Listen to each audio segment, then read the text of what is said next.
Hello everyone. Very good morning to all of you. मैं doctor Vijay Ranjan आप लोग का स्वागत करता हूं अपने यूट्यूब चैनल केबीसी विन पे। दोस्तों, एक नए वीडियो के साथ आप लोग के सामने आया हूं। वीडियो है, टॉपिक है द 5 प्रयाग ऑफ उत्तराखंड। पंच प्रयाग। दोस्तों, इस पंच प्रयाग से एक क्वेश्चन, हाई वैल्यूड क्वेश्चन आया था केबीसी में।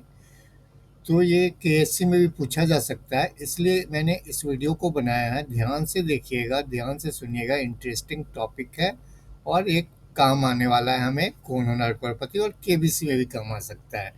तो चलिए शुरू करते हैं आज का वीडियो। वीडियो शुरू करने से पहले दोस्तों, यदि आपने अभी तक सब्सक्राइब नहीं किया हमारे चैनल को, तो प्लीज़ सब्सक्राइब कर लेना। नोटिफिकेशन बेल आइकन को प्रेस करके ऑल को भी क्लिक कर लेना, ताकि मेरे द्वारा अपलोड किया हुआ सारा वीडियो आपको टाइम पे मिल जाए, कोई वीडियो मिस ना हो। दोस्तों, टॉपिक है पंच प्रयाग, द 5 प्रयाग ऑफ उत्तराखंड। तो प्रयाग से एक क्वेश्चन बना था, पूछा गया था केबीसी में। हाई वैल्यू क्वेश्चन था। किसी प्रयाग के बारे में पूछा गया, 5 प्रयाग में से वो कहाँ पे है, किसका संगम है। तो पहले जानते हैं पंच प्रयाग क्या होता है। पंच प्रयाग को जानने से पहले ये जान लिया जाए, ये जानना चाहिए प्रयाग शब्द का मतलब क्या होता है। तो प्रयाग शब्द का मतलब होता है नदियों के संगम। मतलब जिस स्थान पे दो या उससे अधिक नदियां मिलती है, उस स्थल को हम प्रयाग कहते हैं, संगम कहते हैं। इसका सबसे बड़ा उदाहरण कहाँ पे है? इलाहाबाद का त्रिवेणी संगम आपको पता होगा, जहाँ गंगा जमुना सरस्वती तीनों नदियां आके मिलती है। अब इस इलाहाबाद का नया नाम है प्रयागराज। प्रयागराज इसी वजह से पड़ा है क्योंकि वो प्रयाग है, वहाँ 3 नदियों का संगम है। चलिए अब चलते बात करते हैं पंच प्रयाग का। दोस्तों, ये पंच प्रयाग यानी पांच पांच ऐसी जगह जहाँ 2 नदियाँ या उससे अधिक आके मिलती है। तो ये उत्तराखंड में है। अभी आपको सारा कुछ डिटेल में बताएंगे, बहुत पसंद आएगा टॉपिक आपको। इस पंच प्रयाग का हिंदू में, मतलब हिंदू धर्म में बहुत धार्मिक महत्व होता है।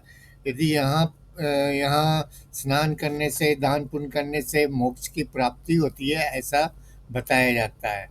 तो चलिए देखते हैं। ये रहा पिक्चर, इस पिक्चर को ध्यान से देखिए।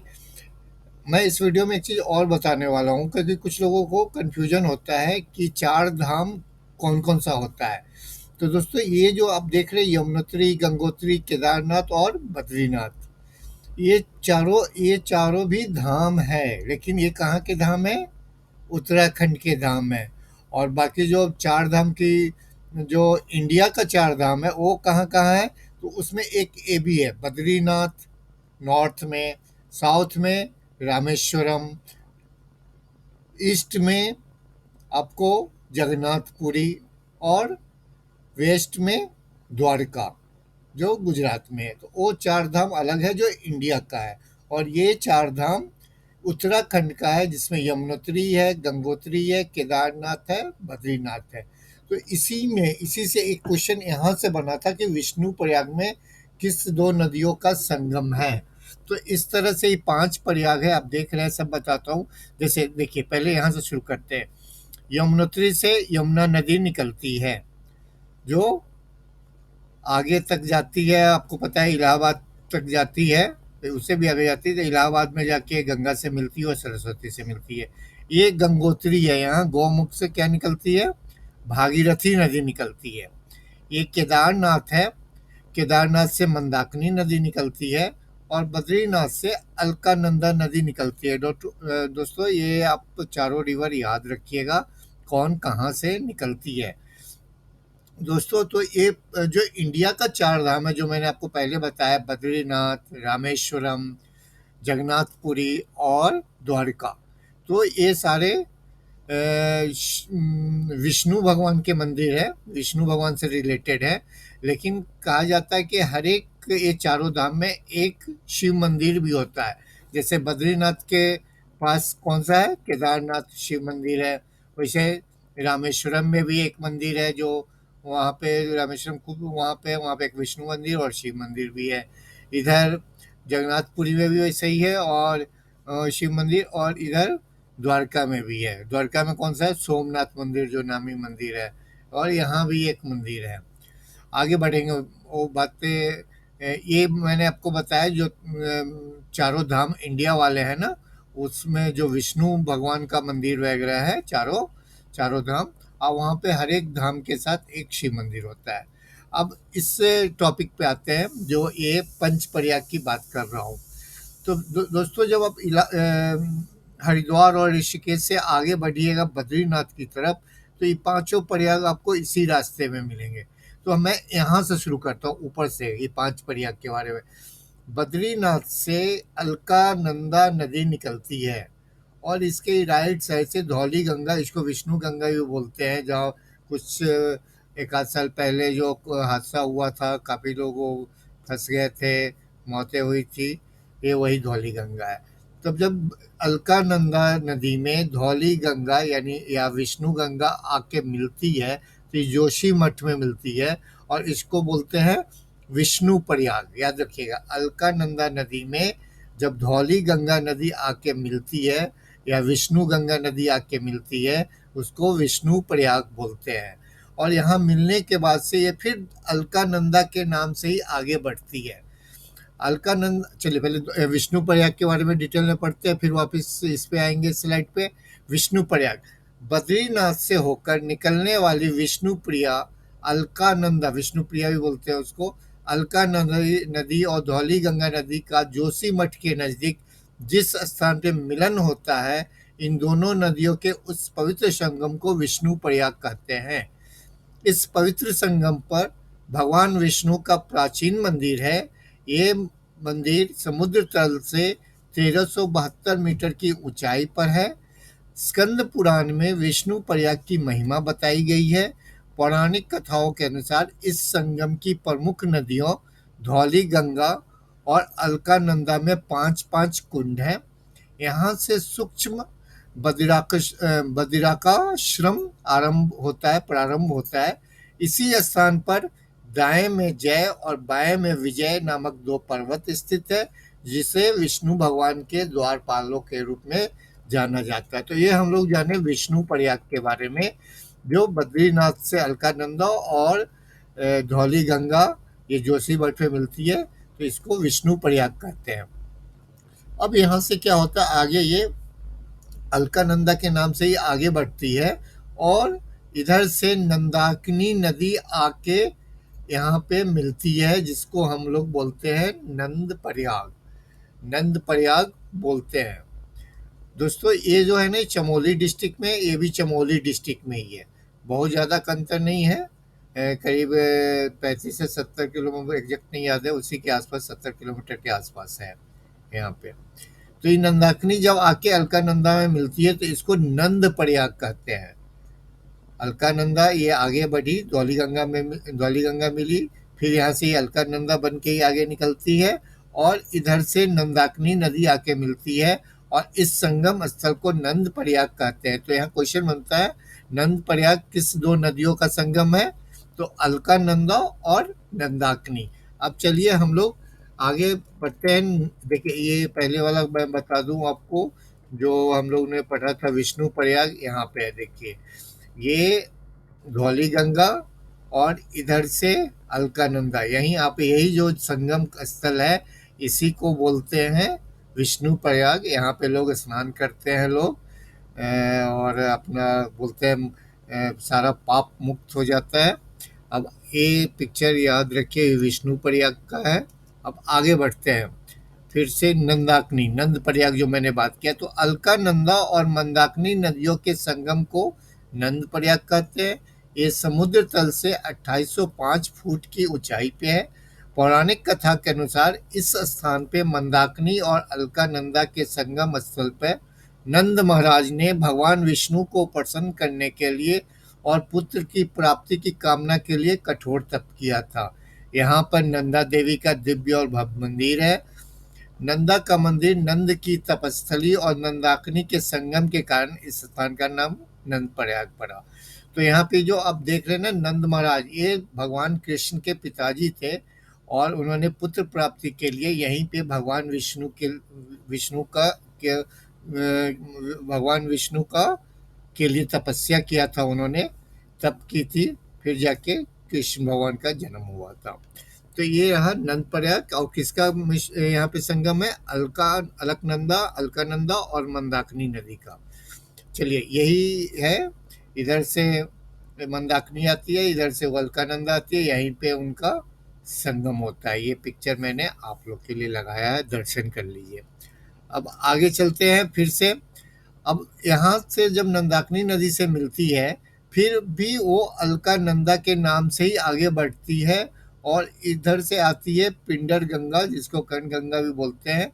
और जहाँ पे अलकानंदा और पिंडर गंगा मिलती है, उसको कर्ण प्रयाग बोलते हैं। चलिए अब जानते हैं कर्ण प्रयाग के बारे में। अलकनंदा और पिंडर नदियों का संगम स्थल कर्ण प्रयाग के नाम से विख्यात है। पिंडर नदी को कर्ण गंगा भी कहा जाता है, इसलिए इस तीर्थ संगम का नाम कर्ण प्रयाग पड़ा। यहाँ पर उमा मंदिर और कर्ण मंदिर स्थित है। संगम स्थल पर मां भगवती उमा का अत्यंत प्राचीन मंदिर है। कहते हैं कि यहाँ पे दानवीर कर्ण ने कठोर तपस्या की थी, और यहाँ पे संगम से पश्चिम दिशा की तरफ शिलाखंड के रूप में दानवीर कर्ण की तपस्थली और मंदिर है। कर्ण की तपस्थली होने के कारण ये पवित्र पावन स्थान कर्ण प्रयाग के नाम से प्रसिद्ध हुआ। चलिए इसका इमेज देखते हैं हम लोग। ये रहा, ये पिंडर नदी और इधर से अलकानंदी, ये फिर ये आगे अलकानंदा के नाम से ही आगे बढ़ेगी। आगे बढ़ते हैं। ये सारा जो प्रयाग है ना, आपको हरिद्वार और ऋषिकेश से जब बद्रीनाथ की तरफ बढ़िएगा तो पांचों प्रयाग इसी बीच में आएगा। अब फिर ये अलकानंदा के नाम से ही आगे बढ़ेगी, और अलकानंदा आगे बढ़ती है, और इधर केदारनाथ से मंदाकिनी नदी आती है, जो यहाँ पे मिलती है। केदारनाथ से कौन सी नदी आती है? मंदाकिनी नदी निकलती है, जो अलकानंदा में आके मिलती है, और जिस जगह पे मिलती है उसको रुद्रप्रयाग कहते हैं। ये रुद्रप्रयाग डिस्ट्रिक्ट भी है, रुद्रप्रयाग डिस्ट्रिक्ट में आते हैं। बाकी तीनों चमोली डिस्ट्रिक्ट में है, ऊपर वाले ये रुद्रप्रयाग में है। तो चलिए इसके बारे में जानते हैं, रुद्रप्रयाग के बारे में। रुद्रप्रयाग मंदाकिनी और अलकानंदा नदियों के संगम पर रुद्रप्रयाग में स्थित है। संगम स्थल क्षेत्र में चामुंडा देवी और रुद्रनाथ मंदिर है। मान्यता है कि नारद मुनि ने इस पर यहीं पे संगीत के रहस्यों को जानने के लिए रुद्रनाथ महादेव को प्रसन्न करने के लिए कठोर तप किया था।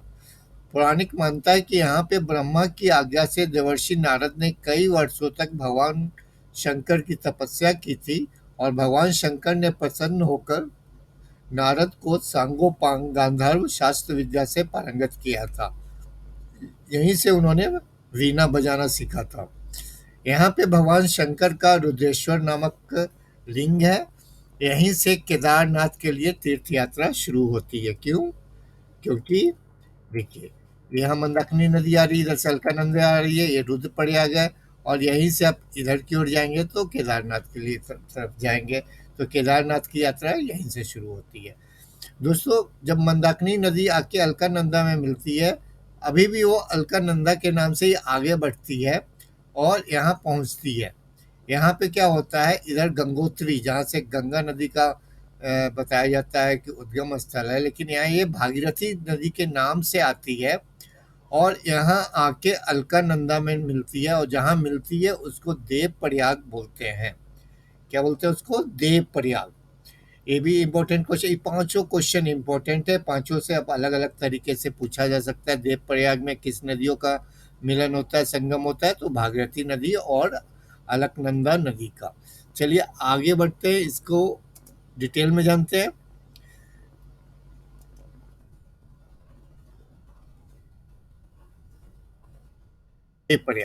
देव प्रयाग में अलकानंदा भागीरथी नदियों का संगम है।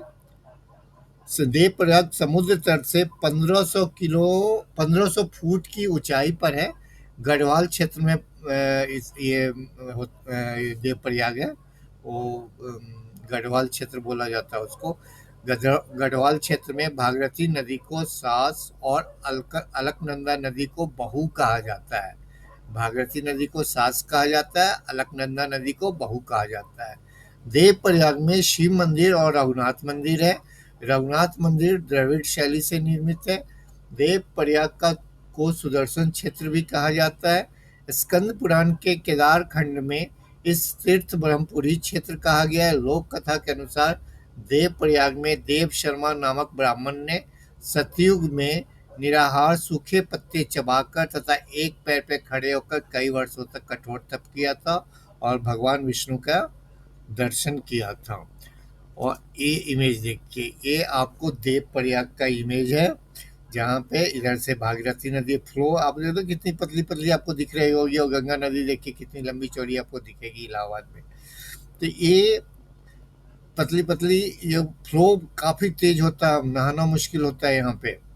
ये देखिए घेर के बनाया गया है, ये देव प्रयाग है जहाँ ये भागीरथी नदी आ रही है। कहाँ से? केदारनाथ से, और इधर से बद्रीनाथ से अलकनंदा नदी आ रही है, और यहीं पे इनका संगम होता है। तो दोस्तों आगे बढ़ते हैं, एक बार फिर से रिपीट कर देता हूँ आपको, क्योंकि ये हो गया जो पांचों प्रयाग में बताना चाह रहा था आपको।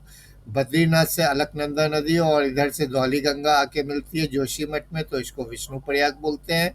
फिर यहाँ से अलकनंदा और इधर से मंदाकिनी नदी नंद प्रयाग में मिलते हैं, और इसको नंद प्रयाग इसलिए बोला जाता है क्योंकि भगवान कृष्ण के पिताजी ने यहाँ पुत्र प्राप्ति के लिए तपस्या की थी। तो यहाँ पे क्या किसका मिलन होता है, संगम होता है? अलकनंदा और नंदाकिनी का। फिर अलकनंदा के नाम से ही आगे बढ़ती है, इधर से पिंडर गंगा कर्ण प्रयाग, इस पिंडर गंगा को कर्ण गंगा भी बोला जाता है क्योंकि कर्ण ने यहाँ तपस्या की थी। ये तीसरा प्रयाग हो गया। चौथा हो गया जब केदारनाथ से मंदाकिनी नदी आती है, इधर से अलकनंदा आके मिलती है, इसको रुद्र प्रयाग बोलते हैं, इस रुद्र प्रयाग में है। ये जोशीमठ में चमोली डिस्ट्रिक्ट में, ये तीनों ऊपर वाला ये रुद्रप्रयाग हो गया, ये गढ़वाल क्षेत्र में आ गया। ये भागीरथी नदी इधर से आ रही है गंगोत्री से, और ये इधर से अलकनंदा और देव प्रयाग में मिलती है। तो ये जब हरिद्वार से आप आगे बढ़ेंगे, राधिका हरिद्वार ऋषिकेश, ऋषिकेश से 70 किलोमीटर होगा। यहाँ पे आप दर्शन करने के लिए कभी मौका मिले तो जाइएगा। यहाँ पे आपको देव प्रयाग, रुद्र प्रयाग, कर्ण प्रयाग, नंद प्रयाग, विष्णु प्रयाग, मुझे उम्मीद है कि आपको याद हो गया होगा। ये जो यमुनोत्री निकलती है, ये यमुना बन के निकलती है आगे, ये सब ये गंगा नदी जाके फिर इलाहाबाद में यानी प्रयागराज में मिलती है। तो दोस्तों इस वीडियो में बस इतना ही, मिलते हैं एक नए वीडियो में नए टॉपिक के साथ, इंटरेस्टिंग टॉपिक के साथ। यदि वीडियो पसंद आया तो ज़रूर से लाइक कर देना, इन्फॉर्मेटिव लगा हो तो ज़रूर से लाइक करना। अभी तक सब्सक्राइब नहीं किया तो प्लीज़ सब्सक्राइब कर लेना। Thank you very much.